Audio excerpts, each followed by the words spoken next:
It began without warning. The sky over Jakarta turned black at noon, not from clouds, but from machines smooth, obsidian behemoths that floated silently, casting mile-wide shadows across entire cities. The news tried to keep pace. First, there were reports of strange lights over Beijing, then Rio, then New York. Within hours, it was clear Earth was under invasion. They didn't speak. They didn't negotiate. They simply struck. Orbital's defensive satellites, communication relays, and even the aging ISS blinked out of existence, cut down by invisible beams. Defense systems failed before they activated. Aircraft fell from the sky like toys smashed by invisible fists. A dozen major capitals lost power in synchronized strikes. Skyscrapers disintegrated from the top down. In Paris, a mother clutching her child screamed as a blue pulse vaporized the Eiffel Tower in an instant, leaving only dust and echoes. The world panicked. The first 48 hours were a symphony of chaos. Military forces scrambled jets, launched missiles, deployed tanks, but nothing stuck. Bullets bounced off alien hulls like hail on a bunker. Missiles veered off course as if magnetically repelled. Every known tactic failed.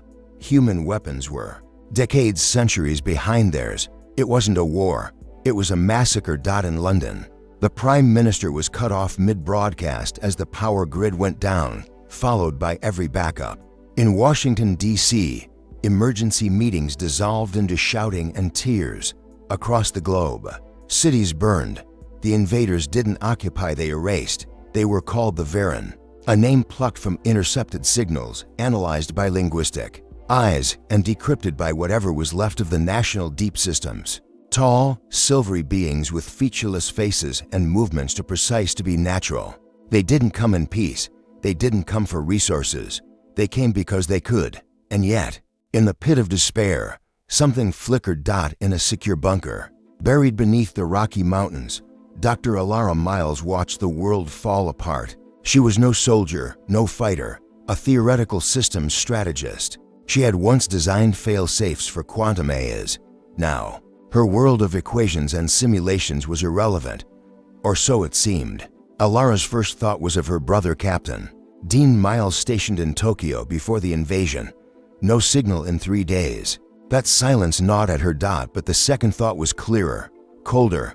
Patterns. She stared at satellite data, what fragments remained, and watched the Varen movements. Their assaults weren't random. Their strikes followed predictable rhythms. Every 12 hours, ships would vanish and reappear elsewhere like chess pieces repositioning mid-match. It was a game, and games could be broken. Call up every remaining data scientist still breathing, she barked to the bunker commander. I need simulations, resource flows, energy signatures, movement algorithms, and get me everything we know on quantum waveform dampening. I think they're blind to a specific frequency. The commander blinked. Ma'am, we're barely holding this base together. She met his eyes. Then this base is going to become the brain of Earth's survival, or its tomb. That was the beginning. As Earth burned, Alara started connecting the dots. The Varen weren't omnipotent. They were methodical, predictable, machines-bound by optimization protocols. There were moments, tiny cracks where their drones didn't adapt fast enough, delays between pulses, windows where invisibility cloaks shimmered. Nothing big, but enough. Across the sea, in crumbling cities and silent forests, whispers of resistance began. A retired Nigerian general coordinated rogue militias from Lagos in the Amazon. Tribes who had never seen satellites used the dense canopy to evade detection. In the ruins of Berlin, a band of teenagers rigged an old subway system into a trap that downed a scout drone. Stories like these, though rare, gave Alara fuel. Still, the world teetered on the edge. The death toll passed 500 million in under a month, but in the ashes, something was growing. Alara presented her findings to what remained of the United Continental Defense Council. Barely a dozen surviving leaders. She stood in a half-lit war room, the air thick with smoke and fear. They're not invincible, she said. They're efficient, but they're still bound by systems rules we can exploit. A skeptical voice cut through the room. What? With sticks and stones? No, she replied. With unpredictability, chaos, The one thing their logic core minds can't process. Humanity's strength has never been in its tech, it's in our madness. She showed them simulations in orthodox swarming tactics, randomized communication bursts, kinetic traps built from civilian scrap, blind spots in the Varan's frequency detection. We won't win by matching force, she concluded. We win by becoming something they've never fought before. A long silence, then a voice from the shadows. Then let's give them hell. That was the night the resistance was born, not as a formal army, but as an idea. A whisper passed from burned-out radios and graffiti on crumbling walls. They can bleed. Alara became the reluctant symbol of hope, not because she wanted to, but because she had to. And somewhere, in the dead static of Tokyo's last transmission, her brother's final words still echoed in her mind. They think we'll break, but they've never seen what we become when we don't. Hope is a fragile thing. It flickers in the darkness, easily crushed, easily smothered, but sometimes, just sometimes, it spreads like wildfire. After Alara's broadcast went live, pieced together from jury-rigged satellites and ancient radio towers, a new wave stirred across the fractured earth. The resistance wasn't built in a boardroom. It was born in the gutters, in the ruins, in the silence left by the fallen. Across the globe, broken people began to fight back. And they didn't need matching uniforms or polished ranks. They needed each other. In the icy rubble of what was once Moscow, a teenager named Yana built signal disruptors from scavenged microwave ovens and car batteries. Her device disabled Varan scouts before she was 16. In Nairobi, a grandmother named Ebel coded EMP bursts into old radio towers, collapsing a Varan listening post. With a software virus written during her university days before the skies had turned black. In Detroit, a former gang member turned mechanic led street warriors through shattered freeways, using junkyard cranes to crush hovering drones. They didn't wait for orders. They waited for nothing. This chaos, this improvisation, it wasn't a weakness. It was humanity's new doctrine. Alara called it the mosaic strategy. Small, irregular units acting independently but united by a core idea. Disobedience through unpredictability. Every cell, every person, every region acted differently. No patterns. No hierarchy for the Varan to exploit. They struck randomly, hitting supply lines, hacking communication loops, jamming frequencies with Beethoven or pirate radio stations. And it worked. The Varan's machines began hesitating. Their reaction times once immediate stretched by microseconds. It was enough. Resistance teams learned to strike during the pauses, during the reboots, during the learning curve. Alara coordinated the chaos from the Rocky Mountain Command, now renamed the Forge. She didn't lead from a throne. She worked beside engineers and field agents, mapping enemy flows, predicting next strikes, distributing tech blueprints as fast as the underground could build them. Her strategy was brutal and beautiful. Adapt or die. And people adapted. They stopped waiting for saviors and became the chaos the Varan couldn't process. But it wasn't without cost. In Calcutta, the resistance lost 200 lives in a botched strike on a gravity core. The enemy retaliated by leveling half the city. In Montreal, Alara's former protege Dr. Kenji Matsuda was executed live on a broadcast signal hijacked by the Varan. No words, just the flicker of a human mind crushed under alien boots. Grief burned, but it didn't break them. If anything, it made the resistance stronger. Alara watched all of it, carrying each loss in silence. She rarely slept. Her fingers were blistered from soldering makeshift transmitters. Her voice turned hoarse from rallying underground groups scattered across 6 continents. She had no medals, no uniform, but across Earth, people spoke her name like a prayer, not as a hero, as a reminder that humanity wasn't extinct yet. Then came the turning point. A message barely audible crackled through a comms relay in Buenos Aires. Found something alien. Node, deep in the Andes, buried, not part of the fleet, possibly older. Alara froze. She replayed it a dozen times. An alien installation, separate from the main Varan units, old tech, dormant, forgotten. If true, it could be a relic, maybe even a command node, something that held keys to their systems. Within hours, a team was assembled, linguists, demolition experts, a squad of stealth rangers, and one reckless pilot named Reese, who claimed he could land a dropship between mountain peaks blindfolded. They called it Operation Spinal Tap. The journey was hell dodging scanners, surviving altitude sickness, and fending off a sudden Varan skirmisher squad in the Peruvian highlands. But they found it. Half buried beneath centuries of rock and ice was a monolith pulsing faintly, its surface marked with patterns that danced like living code.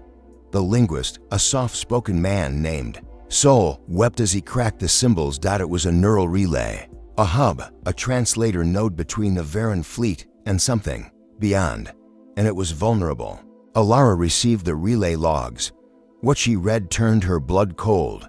The Varan were not the apex. They were pawn scouts for a larger force. Their mission wasn't conquest. It was survey. Earth had been marked for acquisition by something the Varan called the Core Directive, a harvest protocol, resource extraction, biological study, total conversion, and the real fleet. It hadn't arrived yet. A silence fell over the Forge when she told them. "We're not fighting an invasion," Alara whispered. "We're fighting the opening act." Panic threatened to return, but this time, it was cut short by purpose. If they could access the node fully, rewrite it, send false data back up the chain, they might stall the real fleet. Maybe even reroute them. By Earth time, maybe years. The Resistance mobilized every mind they had. Hackers in Seoul, cryptographers in Tunisia, AI cores rebuilt from broken servers in Toronto, all working together to decode the monolith's deeper layers.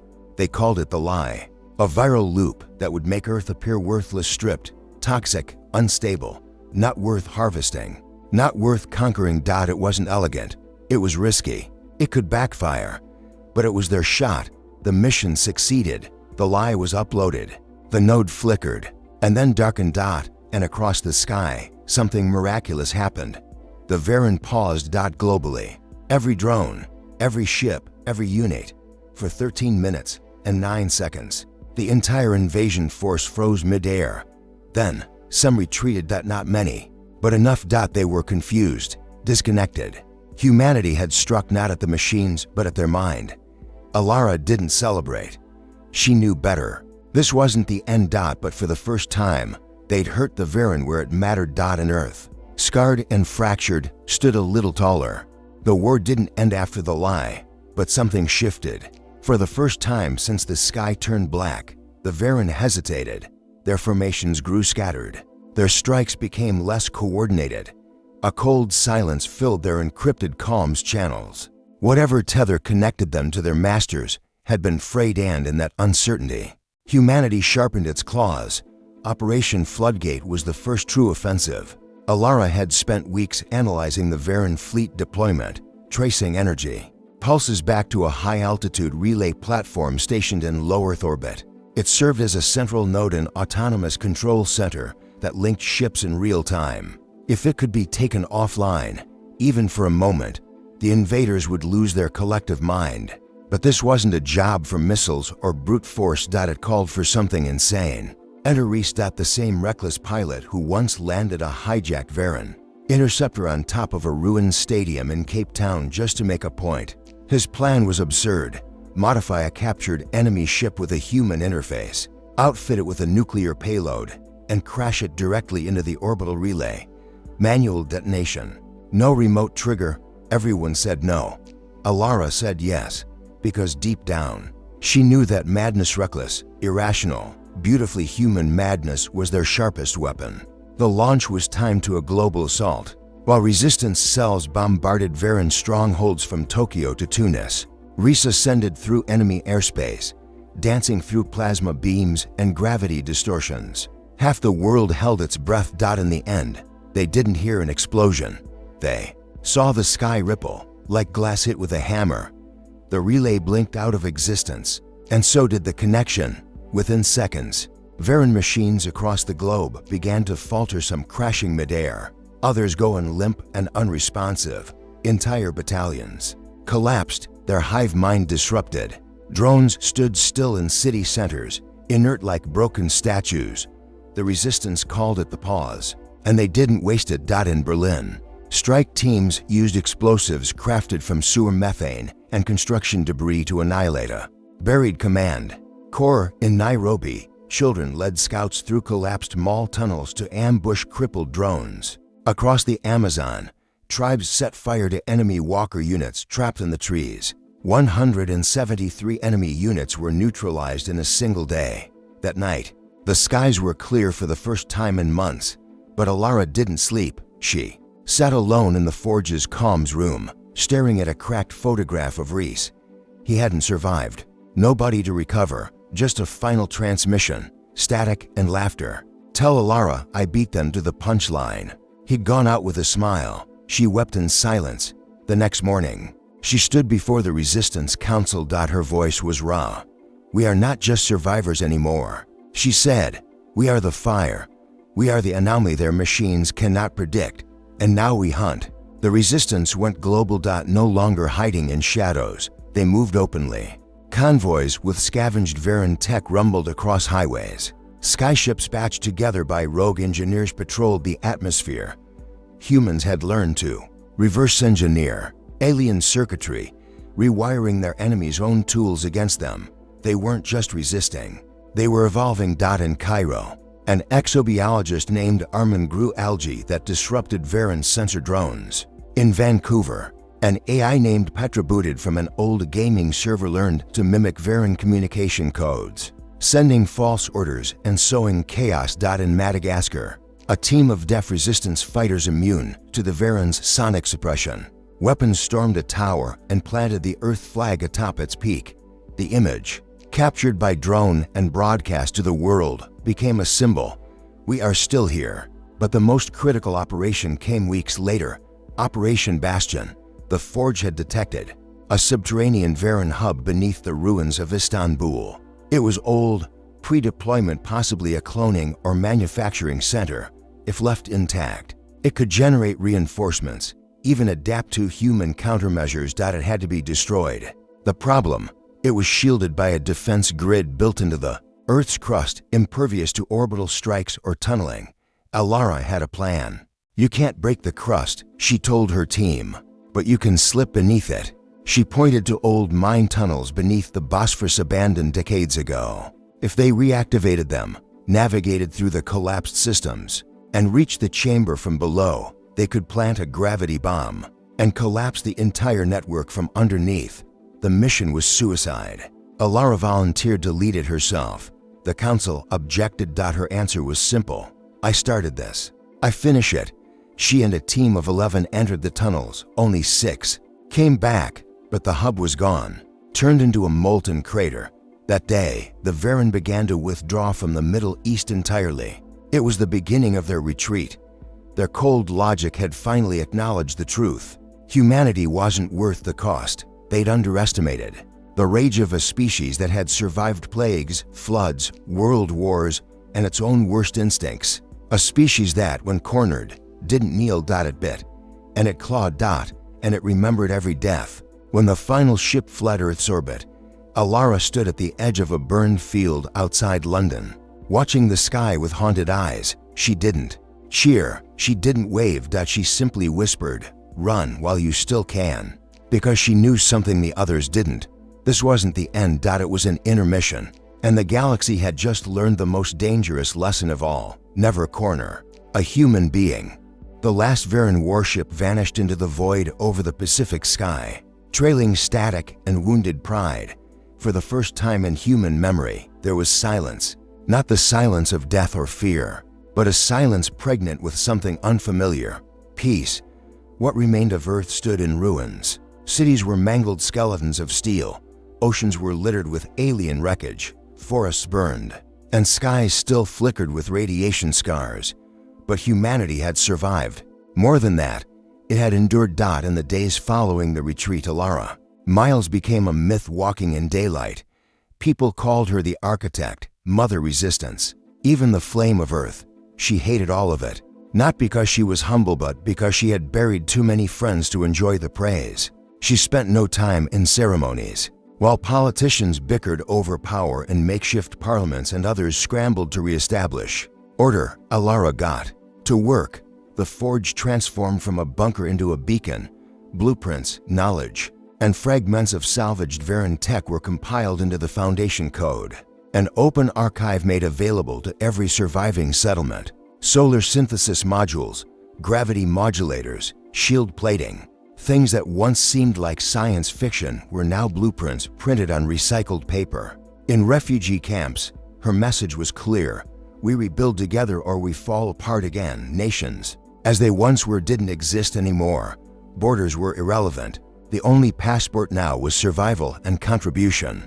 Engineers from Seoul worked with botanists from Brazil to terraform poisoned soil. Nigerian coders paired with German blacksmiths to build new transport routes. The language of the future wasn't English or Mandarin. It was effort. And for a while, it worked. Children who had grown up in the shadows of burning cities learned to laugh again. Cities rose from the ashes, smaller, stronger, decentralized. The ruins of Tokyo were turned into a vertical forest powered by solar lichen. In Iceland, the Northern Assembly opened the first post-invasion school, where human and AI tutors taught both literature and alien engineering. Alara rarely appeared in public, but when she did, people listened. She gave a single speech broadcast through handmade radios and projection rigs across every continent. Her words were simple: we were never chosen. We were never favored. We were just unwilling to die. The universe has now seen what humanity does when pushed to the brink. We remember our dead. We cherish our future. And we will never be prey again. The crowd in Nairobi cheered until their voices cracked. In the Andes, old resistance fighters saluted the sky. And in abandoned zones where once Varen walkers had stalked, candles were lit not for mourning, but for memory. Still, peace did not come easy. Nightmares lingered. Survivors bore scars, some visible, most not. Alara felt them every time she passed a mirror. She saw not herself, but the ghosts of the ones she'd lost: Reese, Kenji, Yana, and the billions who had no names left behind. The world was healing but not whole. One evening, as purple twilight settled over the forge, Alara walked alone to the cliff's edge. Below, where ash and glass once carpeted the valley, now bloomed the first genetically accelerated wildflowers, glowing faintly, seeded from salvaged alien soil kits. She knelt and pressed her palm to the earth. Warm, alive. Behind her, Petra, the I rebuilt from scattered fragments of resistance code, materialized as a soft holographic shimmer. You still doubt we won? It asked gently. We survived, she replied. That's not the same. Survival is the first step of victory. Petra said. You gave them that chance. Alara nodded slowly. Then the next step is making sure it lasts. She didn't sleep that night. Instead, she wrote a document encrypted and stored in 5 quantum drives titled The Legacy Protocol. Not just technical specs or war records, but stories, names, lessons learned the hard way, a roadmap not just for rebuilding civilization, but for guarding it. Because Alara knew one terrible truth: the Varen weren't the only ones watching. Deep space hadn't gone blind. Somewhere out there, other eyes were watching Earth now, measuring it, judging it, and perhaps fearing it. A month later, a strange signal was detected on the outer edge of Saturn's orbit. It didn't match Varen code. It was older, more complex. A repeating pulse, like a heartbeat wrapped in static. Earth's new Skywatch division analyzed it, debated it, feared it. Alara simply listened and smiled ever so slightly. Because if the galaxy wanted to test Earth again, it wouldn't find the same planet. It would find a species forged in fire, sharpened in loss, and united not by blood, but by resolve. She turned from the monitor and walked toward the hangar, where the first human-designed interstellar scout ship, the Reese 1, waited in silence. Its mission: seek out potential threats before they arrived. Its message: Earth was no longer passive. Its crew, born of a dozen nations, trained under one banner: never again. As the engines hummed to life, Alara stood beside the launch deck, watching the next generation take flight. She wasn't the hero anymore. She was the guardian of the spark she had helped ignite. And somewhere in the distant dark, as stars pulsed and strange planets turned, a question drifted across alien minds: what have we awakened? And the answer whispered back, across the void, through dust and flame and memory: humanity.